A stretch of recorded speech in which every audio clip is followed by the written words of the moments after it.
Alright guys, today we're going to be talking about multiple representations of functions, and in particular we're going to be talking about how we can create a function or equation from this word problem, alright, and then we can represent it on a graph. Alright, so first step, let's go ahead and read the word problem and then we'll talk about how we are going to set this up. It says Dave is rappelling down a 850-foot cliff at a rate of 7 feet per second. At what time will he reach the bottom? Okay, so again, his starting point is going to be 850 feet, right? And he's going down at a rate of 7 feet per second, all right? So we can express the height the following way. We can say h is equal to his starting point, right? Minus his rate, which is going to be 7 feet per second, okay? Now we can go a little bit further with this by adding a second variable, right? In this case it's going to be time, right? And we can say h is equal to 850 minus 7s, where s is talking about our time, right? Think about it, you plug in a time here, right? You'll have time on the top, time on the bottom, they cancel and you're left with feet and feet, right? And that'll give you your height. Alright, so for example, let's say you had a time of 5 seconds. You plug it in for s, right? You get 7 times 5, right? And that will give you 35 feet.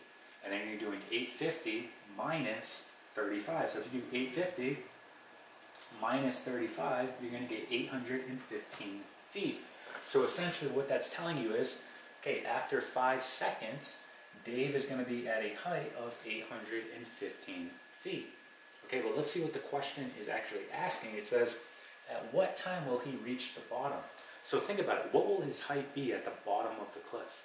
All right, remember, he's starting at 850, what will his height be at the bottom? Well, that's going to be 0, right? So if we plug a 0 in for h here, all right, and we solve for s, that's going to tell us the time it takes him to reach the bottom of the cliff. So we're going to go ahead and subtract 850 here, so minus 850, and we have minus 7s. Okay? Now we're simply just going to divide by negative 7. So when we do that, we get negative 850 divided by negative 7, and we're going to get 121.43. So his time here is going to be s equals 121.43. This will be seconds. Okay, so this is how long it takes him to get to the bottom of the cliff. Okay, now so here is our function or equation that we created to model this situation. All right, our next step is to go ahead and create a graph. All right, we want a visual representation here. So I'm going to go ahead and create a graph. Again, we're doing this by hand, so it does not have to be perfect, but again, this will help in the representation process. We're going to go ahead and graph, okay, height on our y, so this is going to be h, we'll call it. Okay, on our x, we're going to graph time, so we'll call this s. All right. You could also use t if you want, either one's fine.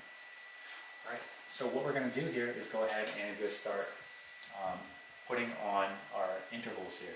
So on the y, I'm going to go by intervals of 100, because we're talking about the height. We know that he started at 850, so we're going to say here 100, 200, 300, 400, 500, 600, 700, 800, and then close 900. Okay? Now on the x, we'll go with intervals of 20 seconds, so we'll say 20, 40, 60, 80, 100, 120, and 140. Okay? Now, in order to graph this, I believe the easiest way to do this is to graph it using the intercepts. Okay, that's probably going to be your easiest way. So we want to know, when is this crossing the y-axis? So think about it. Whenever your line is going to cross this y, right, your x will always be 0, right? So for example, whenever I cross here, my x will always be 0. So in order to find that number, I just plug a 0 in for x, or in this case, s, right? So I'll have h is equal to 850 minus 7 times 0. And we know that h will equal 850, right?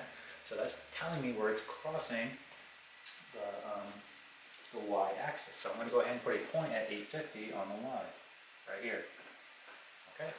Now, let's figure out when it's crossing the x, okay? And we actually already figured this out. We did it right here, because think about it.